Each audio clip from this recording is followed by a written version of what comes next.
Muy buenas tardes a todas las personas que nos estáis escuchando. Nuevamente venimos con una entrevista con la intención de aportar un contenido educativo de valor. Y en esta ocasión vamos a entrevistar a Rafa Guerrero, que él es psicólogo y doctor en educación. Ha aportado mucho contenido de valor a través de sus libros. Yo tengo aquí uno que para mí es, bueno, de los últimos que tiene, sé que no es el último, pero Cuentos para el desarrollo emocional, y me parece interesante más que nada porque estamos viviendo una especie como de cuento también en nuestras familias, con nuestros hijos aquí confinados, pero que la frase de esta semana es: seguimos confinados, pero también confiados, porque por fin vemos la luz al final del túnel. Rafa, muy buenas tardes y gracias por estar aquí. ¿Cómo estás? ¿Qué tal, Leticia? Buenas tardes, ¿cómo estás? Nada, encantado de estar aquí contigo y bueno, con todos vosotros y con todas vosotras, así que nada, un placer estar aquí, charlando contigo.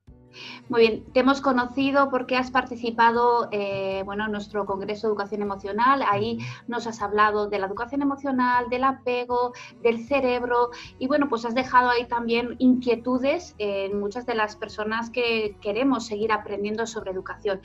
Pero quizás hay algo que nos puedes explicar un poco mejor, y esto el tema del desarrollo cerebral, funciones ejecutivas, y esto qué importancia tiene en nuestros niños ahora que salimos otra vez a, digamos, a una vida nueva, y qué nos puede aportar todo el tema de la salud y del desarrollo cerebral en esta nueva etapa que se abre para nuestros hijos. Bueno, el tema del cerebro, Leticia, es un tema que a mí me resulta apasionante, ¿no? Yo me defino como friki del cerebro y de la neuroeducación porque me parece que es un tema apasionante. Aparte de que sea algo que a mí me resulte muy atractivo, me parece que es algo fundamental. Fundamental no solamente desde el punto de vista de los profesionales, sino que me parece que es fundamental que tanto docentes, independientemente de la etapa educativa en la que estén, como familiares, ¿no? Mamá y papá deben tener unas nociones básicas y fundamentales de cómo se desarrolla el cerebro, ¿no? Entonces, bueno, podríamos estar horas, ¿no, Leticia, hablando del desarrollo del cerebro, y estaría encantado de la vida, pero bueno, por aportar algunos apuntes en relación al desarrollo del cerebro y las funciones ejecutivas, como me preguntabas, bueno, pues decimos que el cerebro se desarrolla desde el momento, bueno, iba a decir desde el momento del nacimiento, no, miento, desde el periodo prenatal ya se va desarrollando siempre en tres direcciones, ¿no? Una de las direcciones es siempre de las zonas traseras a las zonas delanteras, ¿no? Las zonas traseras o las zonas posteriores del cerebro se encargan sobre todo de lo que tiene que ver con la percepción, ¿no? Con almacenamiento de información y con percepción, ¿no? Con zonas más bien sensitivas. Y las zonas delanteras tienen que ver más que nada con acciones, ¿no? Con lo que es la motricidad, y donde ubicamos también las funciones ejecutivas. Luego, si te parece, hablamos un poquito más en concreto de qué es esto de las funciones ejecutivas. Esa sería la primera dirección. Que sea la primera dirección quiere decir que es la primera que cuento y que explico, no es la primera que se pone en funcionamiento, porque las tres se ponen en marcha a la vez, ¿no? Una segunda dirección que tiene el desarrollo cerebral, si decimos que la primera es de atrás hacia adelante, la segunda de la que vamos a hablar es siempre de abajo hacia arriba. Es decir, el cerebro siempre se desarrolla de las zonas subcorticales, que son zonas más automáticas, involuntarias, inconscientes, a zonas que son más corticales, que son más conscientes, ¿no? Y luego la tercera y última línea de desarrollo cerebral va siempre del hemisferio derecho al hemisferio izquierdo.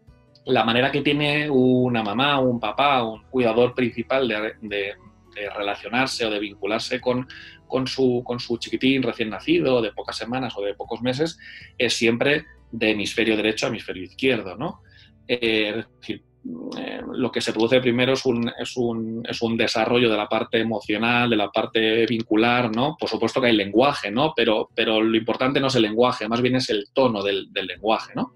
Y luego lo que aparece posteriormente es el desarrollo del lenguaje, el desarrollo de la capacidad de autocontrol, de razonamiento, ¿no? Entonces, por eso decimos que el cerebro va siempre, su desarrollo siempre de partes posteriores a partes frontales, de abajo a arriba y luego de hemisferio derecho a hemisferio izquierdo, ¿no? Entonces, cuando se ponen en marcha esas tres direcciones, podemos decir que existen una serie de, como si fuese esto una receta de cocina, ¿no?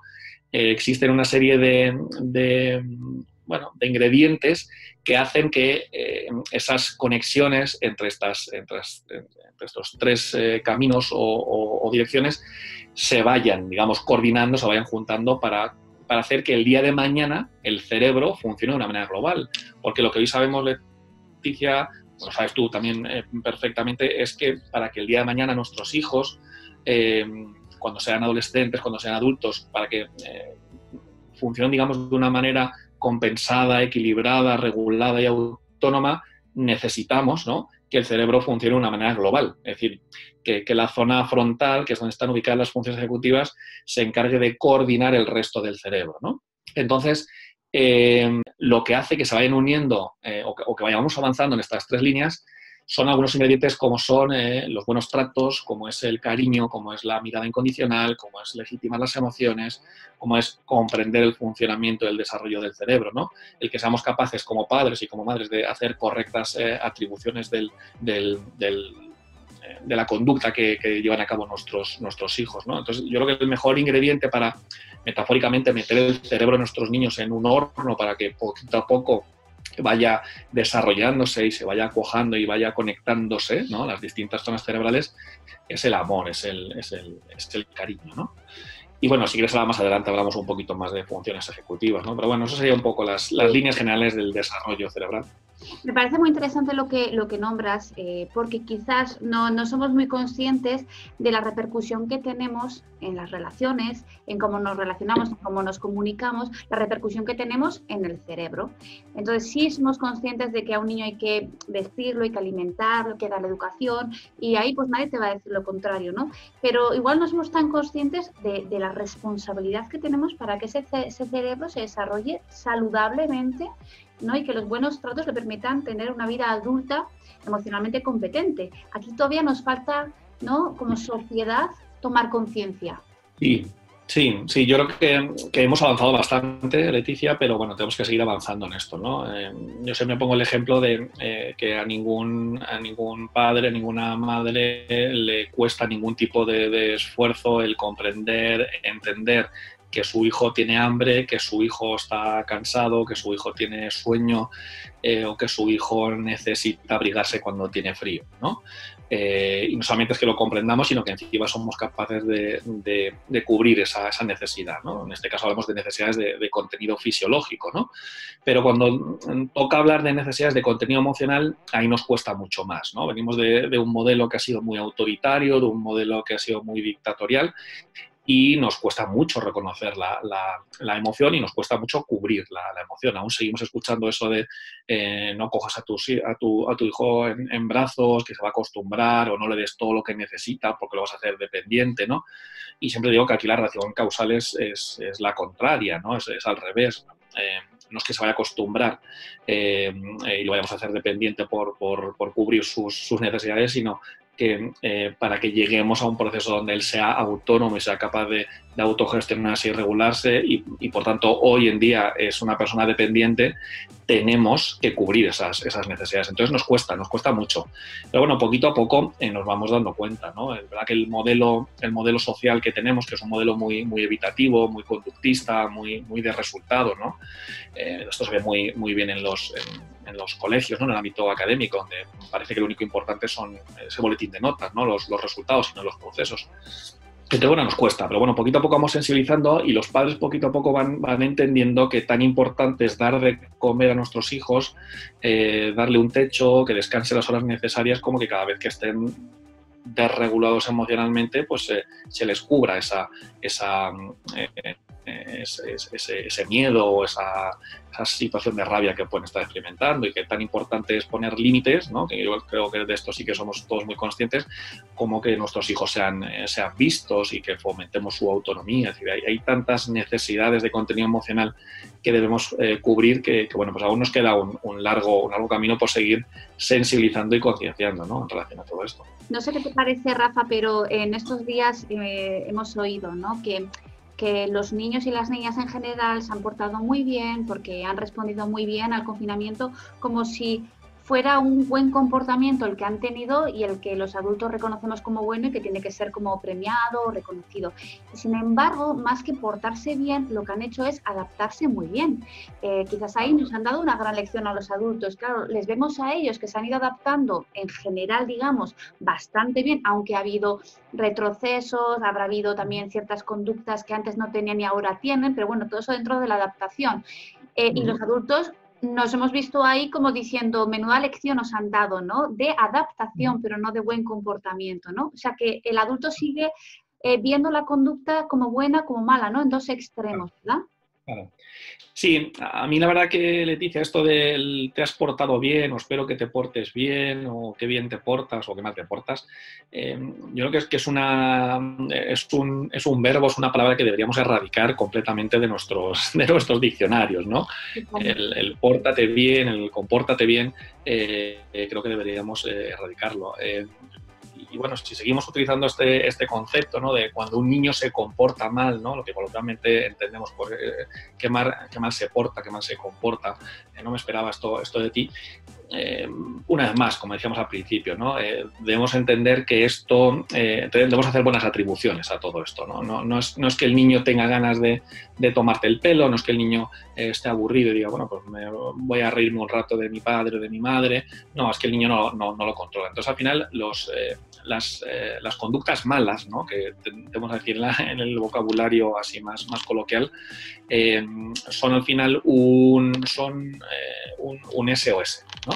Es una manera de alertar de que algo está pasando. Que eso ocurra de una manera puntual, evidentemente, no es significativo, ni mucho menos, ¿no? Pero cuando constantemente un niño, un adolescente, está siempre, digamos, pitando, ¿no? en el mismo lugar, cuando siempre se está chocando en la misma pared y del mismo modo y a la misma hora, si me apuras, algo está pasando. Y eso, más que te estás portando mal o mira qué vago eres, debería ser interpretado, ¿no? De ahí la importancia de las correctas atribuciones, debería ser interpretado como aquí está pasando algo.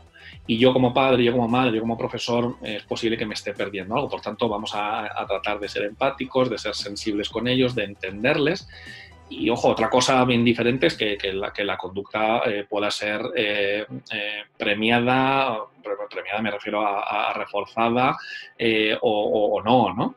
Eso es otro cantar, pero bueno, lo que sí es importante es que entendamos, ¿no? Que muchas veces sus síntomas, su manera de expresarse es un SOS.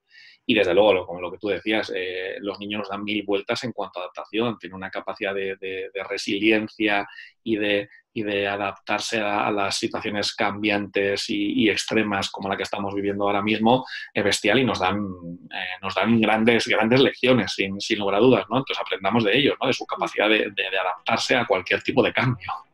Quizás es una cuestión de lenguaje. El otro día comentaba con Rafael Vizquerra el tema de su preocupación era que, claro, cuando hablamos de emociones positivas, emociones negativas, aunque todos entendamos que son legítimas, todas son funcionales, pero como que el lenguaje hace que tú ya puedas malinterpretar a veces la información. Entonces, ¿qué podemos decir? Emociones placenteras, desplacenteras, agradables, desagradables, un poco esa reflexión en cuanto a cómo nombrar las emociones. Y el lenguaje es importante porque como nombramos las cosas muchas veces es como las interpretamos. Entonces esto es igual, ¿no? Si tú dices te estás portando mal, ya en esa forma de expresar una situación, ya estás con el lenguaje, ya estás enviando un mensaje y a lo mejor si aprendemos a expresarnos de otra manera, ahí también el concepto estaría cambiando, ¿no? Claro. Es decir, cómo yo me siento cuando te comportas así o qué sucede cuando tú te comportas así en cuanto a lo que es un comportamiento, ¿no? Otra cosa es cómo expresa la emoción, ¿no? Pero el lenguaje, ¿no? Lenguaje, sí. Además, esto es algo que yo he hablado con Vizquerra ya en varias ocasiones, ¿no? Yo la verdad que no me gusta el concepto o la clasificación de emociones positivas y emociones negativas. ¿Por qué? Bueno, pues porque al final considero, no es que sea el único en considerarlo, ¿no? Pero entiendo que todas las emociones son positivas, como tú decías, ¿no? Porque al final todas nos aportan una información. Desde luego que todos preferimos experimentar emociones como puede ser la alegría, como puede ser el amor o la curiosidad, por encima, o el orgullo, por encima de emociones como el miedo, la rabia, los celos o la tristeza, desde luego. Pero la información que me aportan, bajo mi punto de vista, las mal denominadas emociones negativas, posiblemente sea mucho más potente que el que me pueda aportar la emoción de alegría, ¿no? De ahí que hablando de lenguaje, Leticia, nos encontramos con que la riqueza en el vocabulario emocional es mucho más, es mayor en las emociones desagradables que las emociones agradables, ¿no? Entonces, bueno, a mí me gusta mucho clasificar las emociones en emociones de aproximación y en emociones de defensa, ¿no? Las emociones de aproximación son las que me invitan a aproximarme a la persona, el estímulo, el contexto que me hace sentir bien, ¿no? Y luego las emociones de defensa son las que me hacen alejarme, ¿vale? O defenderme, ¿no? Porque en la rabia, como bien sabes, yo me alejo o yo me defiendo atacando, ¿no? A diferencia del miedo donde yo huyo, ¿no? Entonces, bueno, pues me gusta más hablar de emociones de aproximación y emociones de defensa, pero bueno, como dice Vizquerra, seguramente sea un problema terminológico, ¿no? Claro.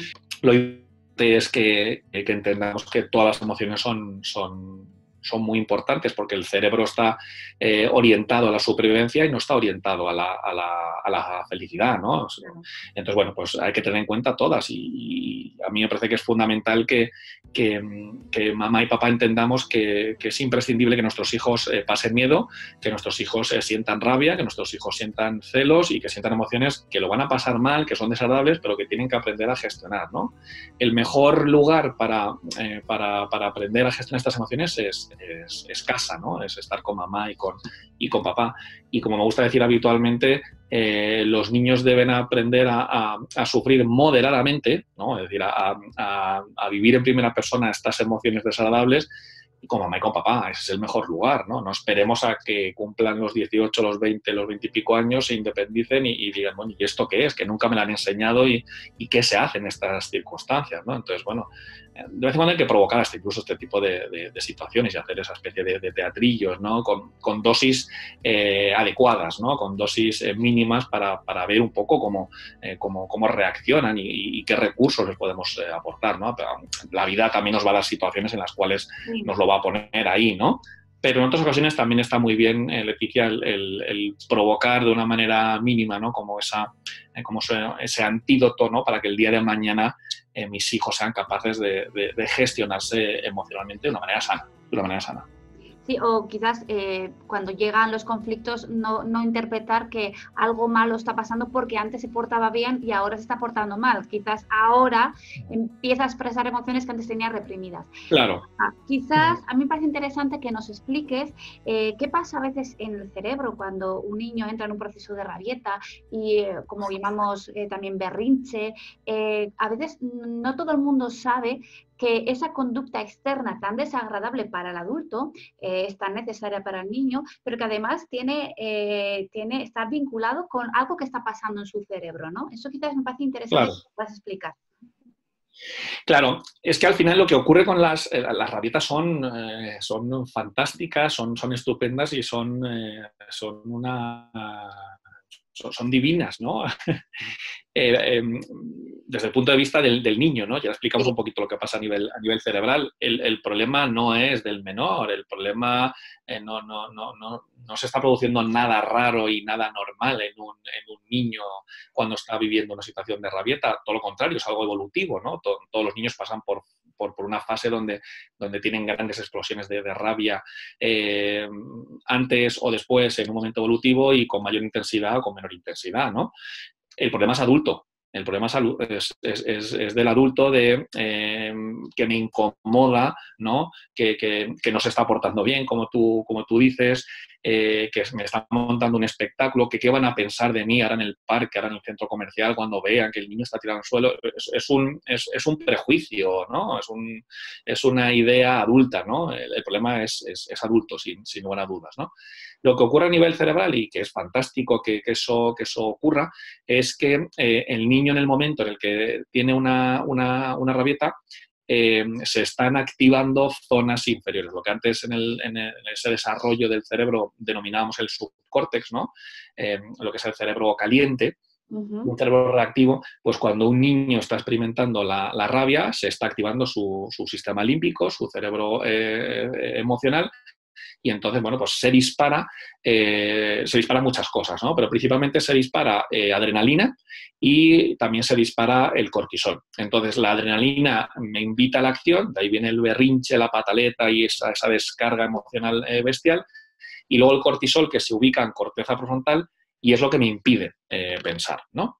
Entonces, en ese momento es como se produce una especie de cortocircuito en el cerebro del niño y entonces lo pone en marcha. El niño está completamente, como decía Joseph Ledoux, secuestrado por la amígdala, no es consciente de lo que ocurre alrededor, no es consciente ni procesa lo que tú le estás diciendo y está en plena rabieta soltando energía, ¿no?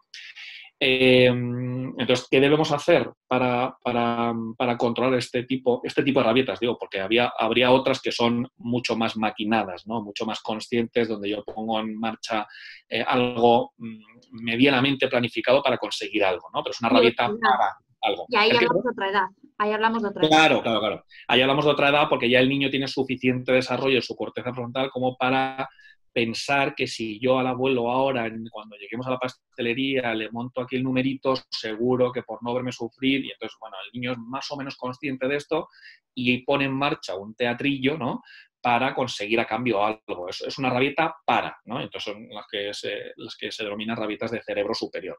Pero la gran mayoría de rabietas de los niños, sobre todo en niños pequeños, como tú bien dices, Leticia, son rabietas de cerebro inferior y son rabietas reales. No son actores ni actrices, sino que realmente lo están pasando mal. Entonces, la manera que tenemos de encauzar esa rabieta, en primer lugar, es permitiéndosela, ¿vale? Que como padres y como madres no nos sintamos mal, permitirles esa rabieta, legitimarles la emoción y que entendamos, que comprendamos que cerebralmente hablando, la mejor manera, o conductualmente hablando, la mejor manera que tiene el niño de decir me siento rabioso porque no me estás atendiendo, porque no me estás dando el cariño que necesito o porque no me estás poniendo los límites que yo necesito, es esa. Esa es la manera más adaptativa, ¿no? Que es tirarnos al suelo, patalear, gritar y llorar, ¿no? Entonces lo que tenemos que hacer mamá y papá es permitirlo y cuando el niño haya alcanzado un equilibrio, esté más tranquilo, es cuando tenemos que hablar de ello y tenemos que darle una explicación y una narrativa de lo que ha ocurrido, ¿no? El decodificar, el explicar, el contarle un cuento de lo que acaba de ocurrir, contarte el cuento de lo que te acaba de ocurrir a ti, ¿no?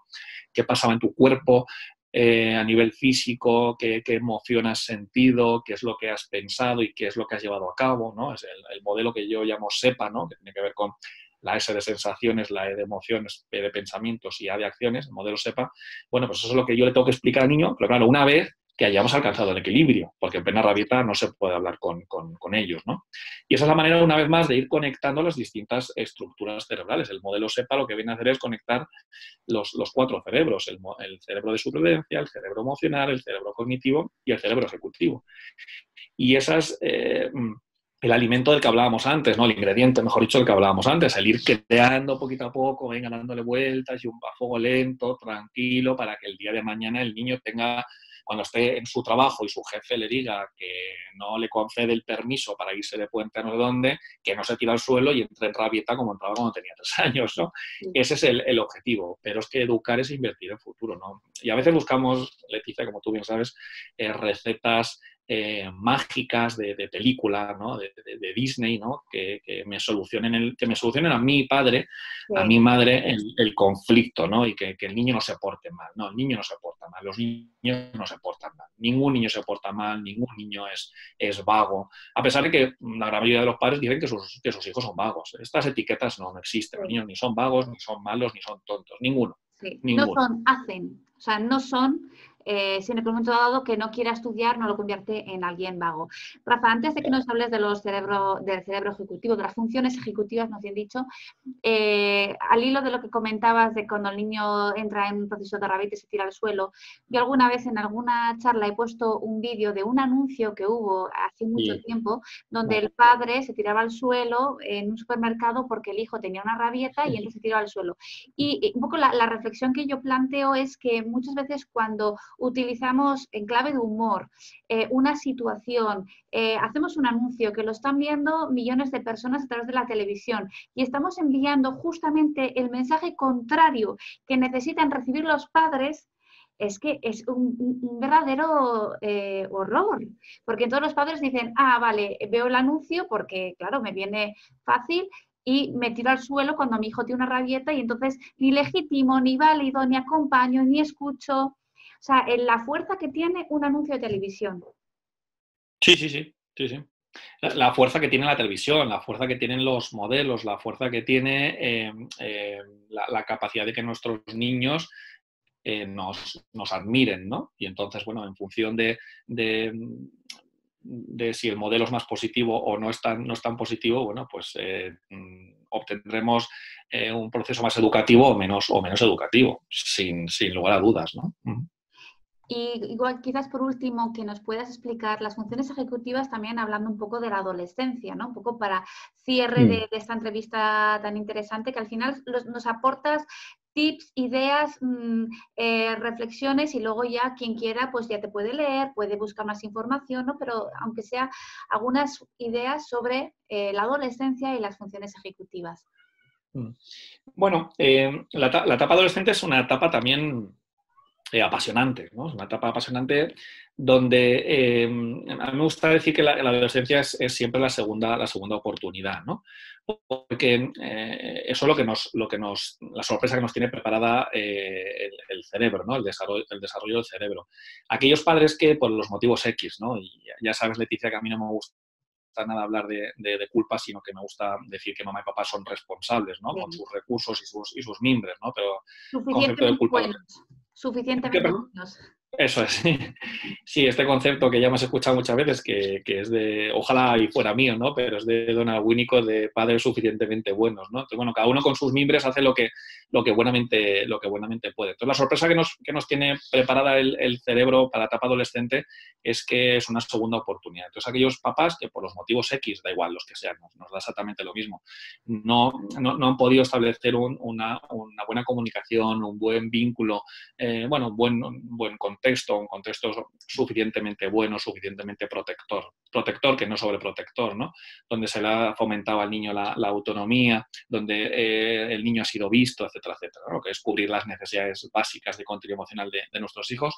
Bueno, pues en la adolescencia, como que el cerebro se produce así a nivel metafórico una especie de reset, ¿no? Donde nos permite el poder engancharnos otra vez a este tren, ¿no?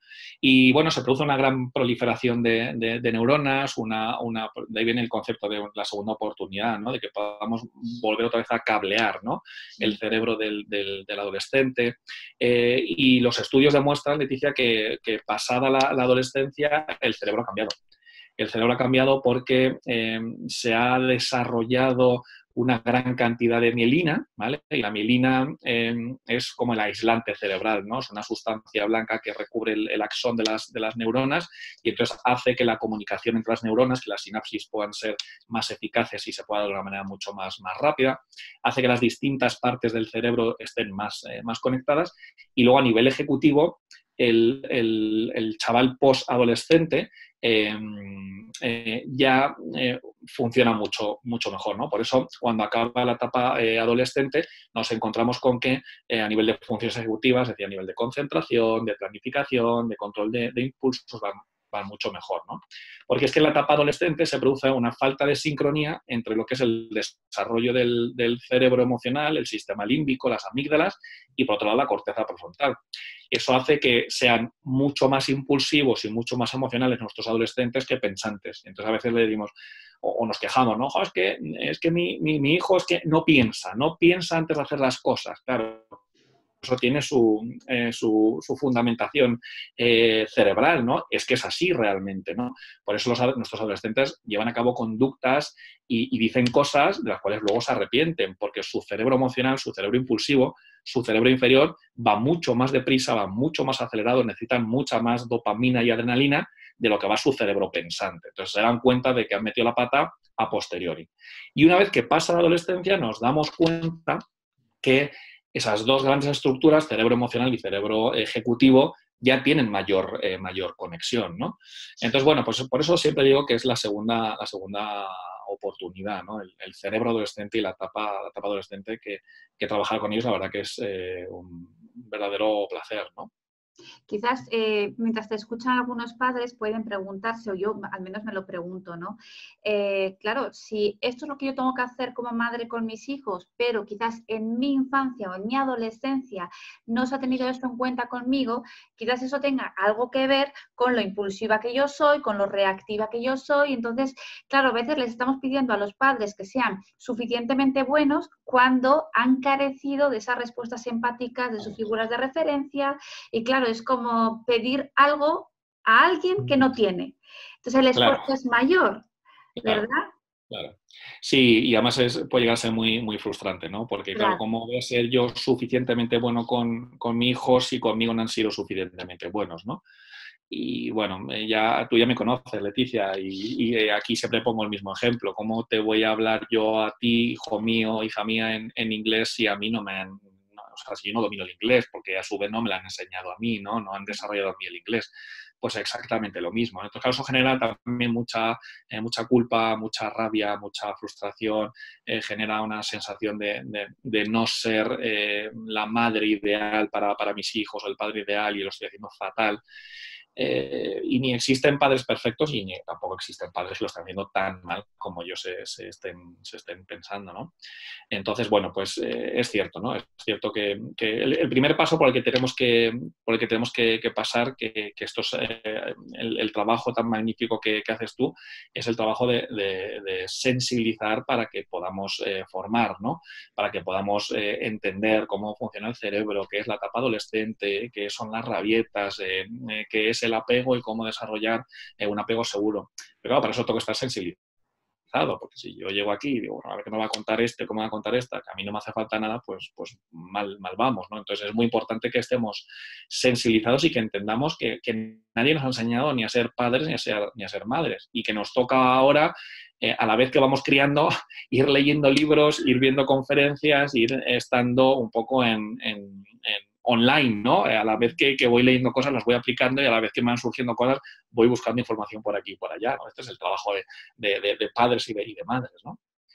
Sí, Rafa, yo creo que vamos a ir finalizando esta entrevista, este encuentro virtual entre amigos, colegas profesionales de la educación, que tenemos un compromiso también con lo que contamos a las personas que ponen su confianza en nosotros, ¿verdad?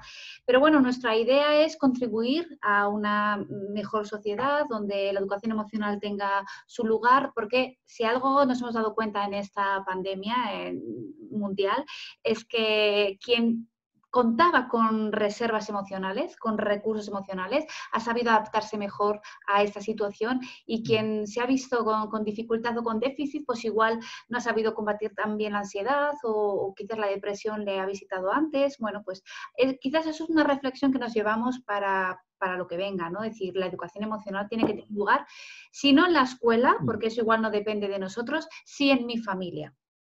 Yo soy responsable de lo que pasa en mi familia. Entonces, no sé, un mensaje que nos puedas dejar de esperanza, de confianza, optimista, ¿no? Para este cierre de entrevista. Bueno, pues sí me quedo un poco con esa idea que tú comentas, ¿no, Leticia? La educación emocional, el hecho de que podamos desarrollar la capacidad de ser emocionalmente inteligentes, ¿no?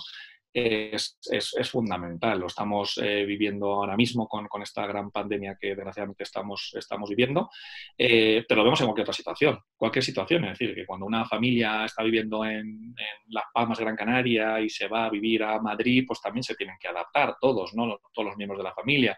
Cuando a uno le cambian de colegio, cuando fallece el abuelito, ante cualquier cambio, ¿no? Es decir, el concepto de Boris Cyrulnik de resiliencia, ¿no? Entonces, lo que al final nos hace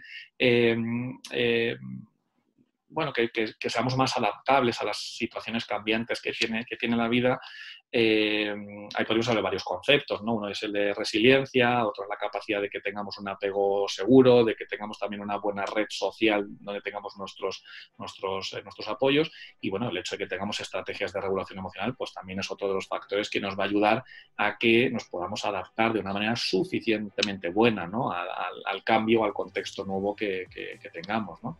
Así que bueno, yo me quedaría con eso.